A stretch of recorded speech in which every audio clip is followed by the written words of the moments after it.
मैं डॉक्टर साहब आपसे ही प्रोग्राम का आगाज़ करती हूँ। ये इस टाइम पे आप तो शायद सिफारतकारी डिप्लोमेसी हमसे बहुत बेहतर समझ सकते हैं। ज़रा सादा आसान अल्फाज में हमारे व्यूवर्स को समझाइएगा, जो अमेरिका इस टाइम डिप्लोमेसी कर रहा है कि अपनी तैयारियां भी कर रहा है, 1 महीने का टाइम भी दे दिया है, बहरी बेड़े भी वहां पर पहुंचा रहा है, हर तरफ से प्रेशराइज भी कर रहा है, सैंक्शंस भी लगा रहा है।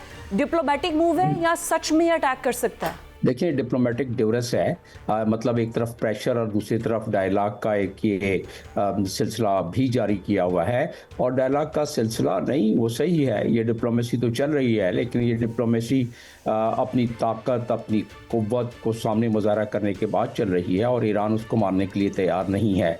तो यहाँ आके फिर डिप्लोमेसी दम तोड़ती हुई नज़र आती है। उफ़क़ पर काली घटाएं मज़ीद सयाह होती जा रही हैं और ये महसूस होता है। चंद इशारे में देता चलूँ जो इस वक्त डिप्लोमेसी दम तोड़ती नज़र आ रही है। वो क्यों? ये डिप्लोमेसी का एक इशारा दिया है डोनाल्ड ट्रंप ने कल, जब वो जा रहे थे अपने जहाज़ पर, एयरफोर्स 1 पर, और कहते हैं कि जी हम अगर शायद डील के तक पहुंच जाएं, लेकिन ये ना मुश्किल नज़र आता है ये। और कहा कि जी वो डिप्लोमेसी शायद सक्सीड न कर सके, ये उनका बयान है डोनाल्ड ट्रंप का। और फिर इससे तो अंदाज़ा ये होता है कि ये लैडर, एक्सकेलेशन लैडर जो है वो बढ़ता जा रहा है, मतलब रिस्क बढ़ता जा रहा है इस मामले में स्ट्राइक का।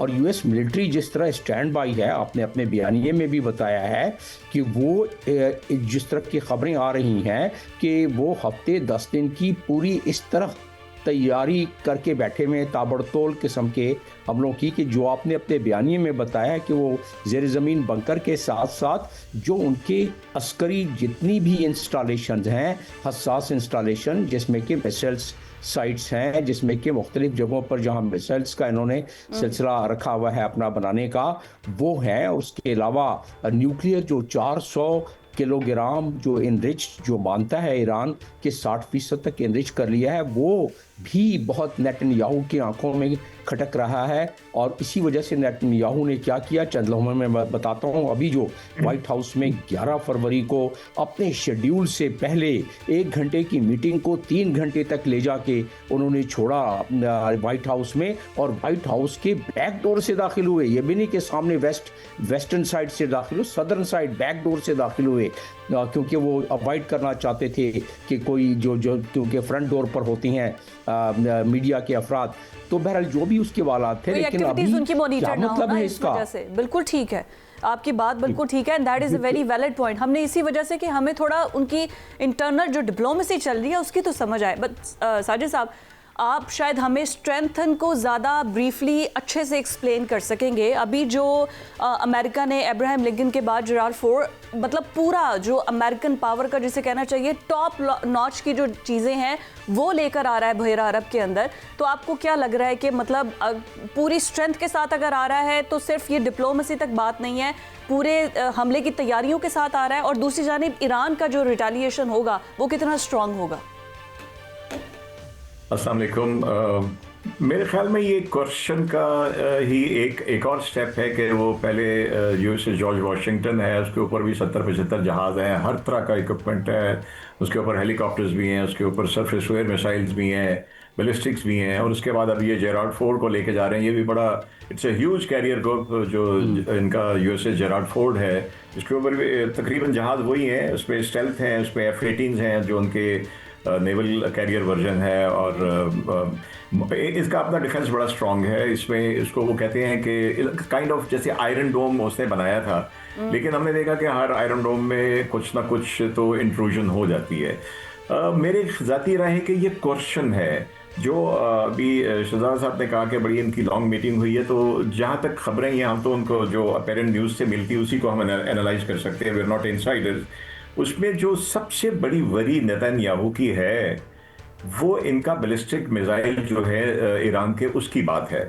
और आई थिंक कि वो उसको न्यूट्रलाइज करना चाहते हैं, जो कि मेरे नज़दीक ईरान का अकलौता डिफेंस है स्टेल्थ के अगेंस्ट और इनकी कैरियर्स के, और या जो उनकी पॉलिसी है कि अमेरिका मेनलैंड को तो वो स्ट्राइक नहीं कर सकते, शायद कैरियर ग्रुप्स को भी स्ट्राइक करना बहुत मुश्किल होगा, लेकिन किसको स्ट्राइक करेंगे? जो अमेरिकी अड्डे हैं रीजन में, और सबसे बड़ा जो उनका है पॉइंट है वो इजराइल है। और हमने उसी देखा को कि सिक्योर पिछली करने जो के लिए शायद 1 महीने का टाइम लिया है। आई मीन जिस तरह कहा है कि हम डायलॉग एग्जैक्टली ऐसे ही है, ऐसे ही है।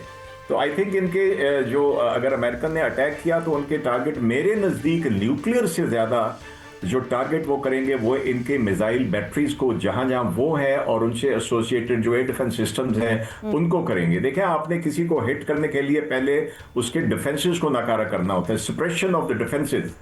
तो ये तो एक मिलिट्री पॉइंट ऑफ व्यू से इनका होगा। तो आई थिंक इनका पॉइंट ऑफ कंटेंशन यही है कि Iran doesn't want to give up. मेरी जाती राय में शायद अमेरिका भी इतना वरिड नहीं है।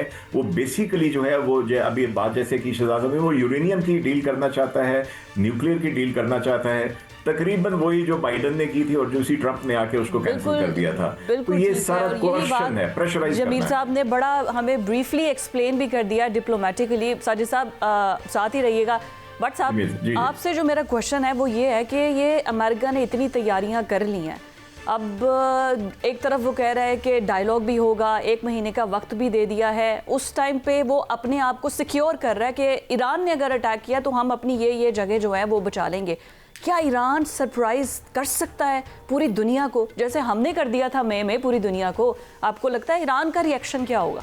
दुरुस्त कह रही हैं फिजा। बात यह है, पहले आपको 3 पॉइंट गौर करने होंगे। पहला पॉइंट आप जरा गौर करें, ट्रंप कह रहा है कि ये कार्रवाइयां अगर जंग होती है, मुज़ाकरात नाकाम होते हैं तो कई हफ्तों तक जारी रह सकती है जंग। दूसरी साइड पर अगर ईरान को आप देखें, पासदारान इनकलाब को देखें, तो वो तो वाज़ेह तौर पर कह रहे हैं कि जनाब फौजी अड्डे मशरक़ वस्ता में हैं, असी मारेंगे और क्लियर कट हम उन निशाना लेके मारेंगे, वो तो सामने वाज़ेह करेंगे। लेकिन राइटर को मैं पढ़ रहा था, राइटर ये कह रहा है कि ये जंग जो है, ये कार्रवाई अगर होती हैं तो कई हफ्तों तक ये जारी रह सकती है। अब इन 3 बातों को लेकर अगर आप आगे चलें तो ज़रा गौर करें कि ट्रंप क्या कर रहा है। भाई सारी दुनिया का असला आ गया, शिप आ गए, हर चीज़ आके खड़ी हो गई। ट्रैगर दबाने में ट्रंप क्यों हिचकिचाहट का मुजाहरा कर रहा है, मुझे अभी तक ये समझ नहीं आ रही। उसके हाथ में है, वो जब चाहे वो उसको ऑन कर सकता है। लेकिन सवाल ये है कि ईरान पर दबाव बढ़ा रहा है, मुसलसल दबाव जो है वो ईरान पर बढ़ता जा रहा है और वो ये चाह रहा है कि अगर कोई हालात ऐसे आते हैं, मुलाकातें सारी ख़त्म होती हैं, असल में ईरान को खोलना है कि ईरान के पास क्या क्या खुफिया ताकतें छुपी हुई हैं, उनके बंकर्स कहाँ हैं, उनकी जौहरी ताकत कहाँ है, न्यूक्लियर कहाँ है, क्या क्या है। अब देखें ना, अगर आप नाए हरमस बंद करता है ईरान तो फिर उसका जो सबसे कीमती हथियार है, ये पॉजिटिव के साथ नेगेटिव भी जाएगा ना, कि ये बंद तो कर लेगा, दुनिया का तेल आसमान की बुलंदियों पर चला जाएगा, लेकिन वो चीज़ें खुल जाएंगी जो अमेरिका खोलना चाहता है। और आखिरी 2 लाइनें मैं आपको ये कहूँगा फिजा, बात सिर्फ ये है कि एक अमेरिकी अहलकार ने भी वाज़ेह तौर पर यह कहा है कि दोनों तरफ से हमलों का खदशा जो मौजूद है, ये लंबे अरसे तक चलने वाली बात है जो किसी का कबूल नहीं। लेकिन इसराइल का नेतन्याहू ये कह रहा है कि अगर मुआहदा करेंगे, अच्छा वो अपनी जिद में अड़ा हुआ है, वो अपनी बांसुरी जो है ना मुदी वाली, वो लहदा बजाता रहता है, उसका इस बात से तल्लक नहीं होता कि ये ईरान क्या कर रहा है और अमेरिका कर रहा है। वो कहता है जब भी मुआहदा होगा तो जनाब मेरे बारे में सोचें कि अगर आप दोनों की लड़ाई हो गई तो 2 बैल लड़ेंगे तो कहीं हिरन ना मर जाए। वैसे हिरन की तौहीन है, उसको मैं इसराइल को, हिरन गुस्सा करेगा मेरा ख्याल इस बात का।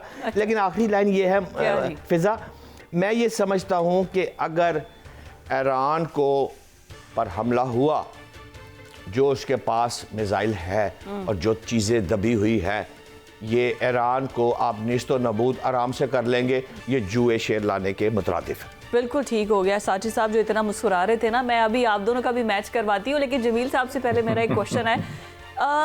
अमेरिका तो कर रहा है सर सिफारतकारी, और इजराइल उसके साथ है, लॉबिंग उसके साथ है, सब कुछ हो रहा है। क्या ईरान की जानिब से भी कोई लॉबिंग की जा रही है चाइना को, रशिया को, या बाकी वो तमाम ममालिक जो कि इस टाइम अगेंस्ट है, इंक्लूडिंग द यूरोपियन यूनियन जो कि अभी जैसे फ्रांस है वो बिल्कुल डोनाल्ड ट्रंप के अगेंस्ट है, तो क्या उनके साथ ईरान के भी कोई लॉबिंग चल रही है?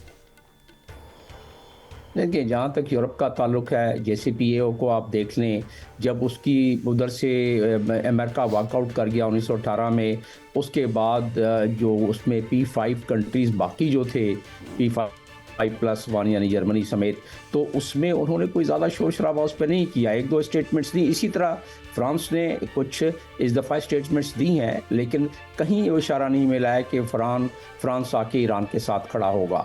वो एक मॉरली 1-2 चीज़ें उसने, क्योंकि अगर ग्रीनलैंड का मसला ना होता तो ये वेस्टर्न कंट्रीज़ तो इस फेवर में इनके बयानात के मुताबिक अगर तजिया किया जाए तो उन्हें कोई एतराज़ नहीं है कि ईरान के न्यूक्लियर मामलात में जितना उसको नुकसान पहुँचाया जा सके। 2-3 चीज़ों को मैं जल्दी से एग्जामिन करना चाहता हूँ, क्योंकि नेतन्याहू की ये वाइट हाउस में 11 तारीख को मीटिंग जो कबल वक्त हुई, 18 की मीटिंग शेड्यूल थी, और वो क्यों थी कि 18 तारीख को नेतन्याहू ने वहाँ पहुँचना था, 19 को उन्होंने बोर्ड ऑफ पीस की इनॉग्रल मीटिंग में भी शामिल होना था। हाँ। अब खूबसूरत बात देखें, आप खतरनाक बात देखें कि वो अब 18 तारीख को नहीं पहुंचेंगे, मीटिंग करके रवानगी नेतन्याहू की। और जो खबरें आ रही हैं इजराइल से भी वो ये है कि वो अब ये जो थिएटर चलने वाला है आगे जाके, जिसकी तैयारी पूरी है, उसकी तैयारी के लिए अपनी कैबिनेट और बाकी लोग जो उनके साथ जाके जुड़ेंगे।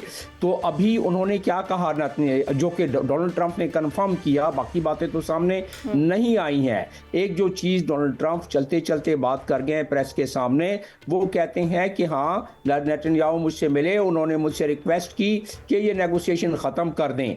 ये बात दुरुस्त है कि नेगोशिएशन ईरान से, और दूसरा कंफर्म उन्होंने ये किया, और उसमें ये उन्होंने कहा कि जो ये इस वक्त मीटिंग हुई है उसमें अब नेतन्याहू जो हैं वो उससे पहले विटकॉफ से मिले हैं, जेरार्ड कुशनर से मस्कत की मीटिंग के बारे में डीब्रीफिंग ली है। अब इस वक्त जो तजिया आ रहा है और जो अंदाज़ा मेरा भी हो रहा है कि एक और राउंड शायद मस्कत की मीटिंग का हो या वो न भी हो, तो 19 तारीख की बोर्ड ऑफ पीस की मीटिंग के बाद ये खतरात बिल्कुल सामने आ जाएंगे, और फिर बड़ा खतरा है कि रीजन में वैसे तो ओमान मीटिंग का भी कोई हल तो निकला नहीं है। अब अगर दोबारा भी वहाँ पर हो जाते हैं, बिल्कुल ठीक है। साजिद साहब क्विकली ये बताइएगा कि जैसे BBC रिपोर्ट कर रहा है कि 2 हफ्तों की जो है ना ईरान के पास इतनी ताकत है कि वो 2 हफ्तों के अंदर जंग का फैसला हो जाएगा। क्या ईरान के पास हकीकी तौर पर इतना ही वेपन है, इतना ही इक्विपमेंट है कि वो इस लड़ाई को 2 हफ्तों से ज़्यादा लेकर चल नहीं सकता? इनसाइड रिपोर्ट्स क्या कह रही हैं? या अमेरिका के लिए भी उसको टैकल करना 2 हफ्तों से ज़्यादा मुश्किल हो जाएगा? देखिए, पहली तो मैं वो जो आप हंसने की बात कर रही थी, मैं तो वो जो जानवर का उन्होंने हिरन का, तो कुछ और जानवर जिन में आए थे इसलिए मैं हंसा था, और कोई बात नहीं थी। तो उनका पॉइंट ऑफ व्यू बिल्कुल ठीक था। जहाँ तक ईरान की और उसकी बात है, जो देखिए उनका बेसिक जो डिफेंस है ईरान के पास, वो उसका सरफेस टू एयर मिसाइल्स हैं, उसके बैलिस्टिक मिसाइल्स हैं, ऑफेंसिव बैलिस्टिक मिसाइल और सरफेस टू एयर। और अभी आपने न्यूज़ देखी होगी कि चाइना का बड़ा ही पोटेंट जो रडार सिस्टम है 8BYLC, वो भी इसको मिल गया है और उन्होंने उसको इंटीग्रेट कर लिया है। उसकी खूबी ये है कि वो स्टेल्थ वाले जहाज़ों को भी, it's a 3D radar, stealth वाले जहाज़ों को भी वो रिकग्नाइज कर लेता है और उनको टारगेट करता है, और मल्टीपल टारगेट जो है वो कर सकता है। और उसके साथ इनकी एक रेंज है पूरी, जो उनका असल आर्सेनल है, जिसके ऊपर इसको नेतन्याहू को बहुत ज्यादा तकलीफ है, वो तो उसका जो मिसाइल सिस्टम है वो है। तो मेरे ख्याल में पहले तो मेरी राय में शायद उसकी नौबत नहीं आएगी, क्योंकि अरबों को खतरा है, इजराइल को खतरा है, और ये सारा प्रेशराइज है। लेकिन अगर हुई तो मेरे ख्याल में बिकॉज ऑफ इन सिस्टम की वजह से ईरान कम से कम मेरे ख्याल में एक अच्छा रिस्पॉन्स देगा। It may not be on the carriers, लेकिन बाकी टारगेट्स के ऊपर, और वो डिप्लोमेटिक प्रेशर भी डेफिनेटली ट्रंप के ऊपर होगा। बिकॉज देखिए, कहीं ना कहीं ट्रंप का बीच में जुमला ये भी आता है कि नेगोशिएशन अच्छी चल रही है, ईरान की तरफ से पॉजिटिव भी मुझे बातें सुनने को मिली हैं। ये दोनों तरफ से नॉमिनेट करवाना है, तो उसके लिए उसको कहीं ना कहीं थोड़ी बातें करनी पड़ेंगी ना। बिल्कुल ठीक है।